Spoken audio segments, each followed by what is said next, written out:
Hi, it's Crystal, Woodbridge Relationship Coach here, and I want to talk to you just quickly about resistance because it's something that comes up with my couples that I see for relationship coaching all the time.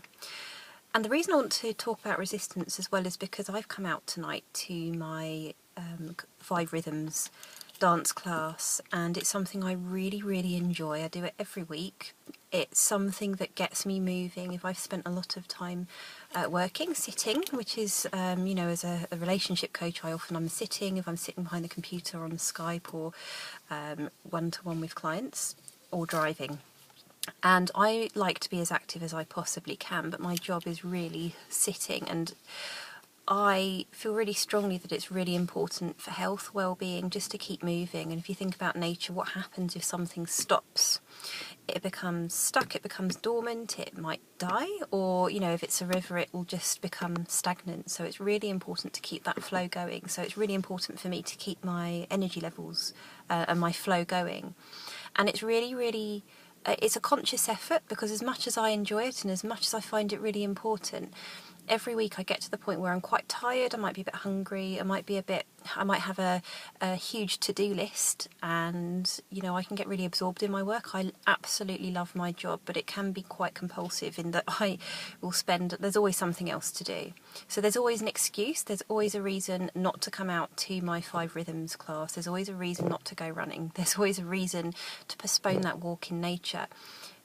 But I know the minute I start doing that and I stop prioritising those things, I can become unwell and I can feel really stuck.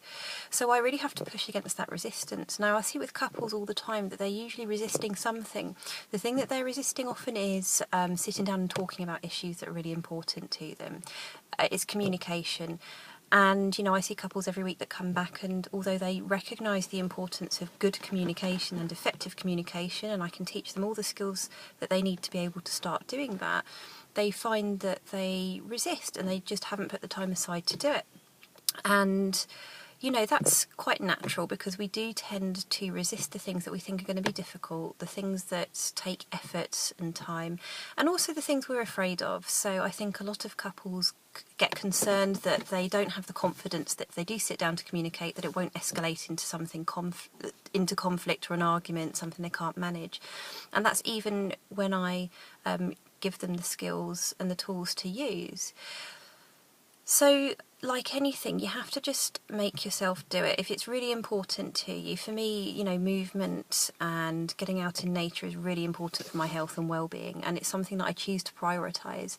And in a relationship, it's really important to choose, if your relationship is your priority, if you really want it to work, you have to prioritise it, and you have to prioritise the things that you find difficult. And actually, like anything, if you don't feel confident, if you don't feel that you do something particularly well, or you feel like it needs improvement, yes, the urge is to resist it, but actually it's even more important to practice, because practice, doesn't always make perfect. None of us are perfect, but practice will improve things, and that's really key. So yeah, if you feel that you're resisting something in your life or your relationship, just have a think about what it is. It might be communication for you, it might be spending quality time together, it might be being honest with each other.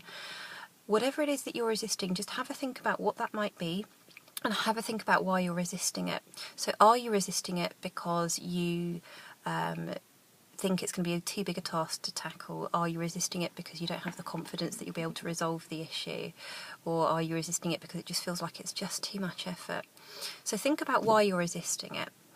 And that can give you a clue as to what you need to do about it. So if it's because you don't feel, for example, confident enough in your communication with your partner for things to not escalate and get out of control, or you feel like you don't know quite how to say something, so you just avoid saying it, then maybe that's a clue that the communication in your relationship might need some work.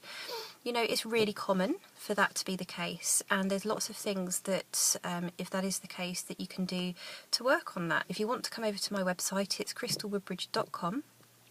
Or you can come to my Facebook page, it's Crystal Woodbridge Relationship Coach, where I can give you loads of tips and advice on communication skills.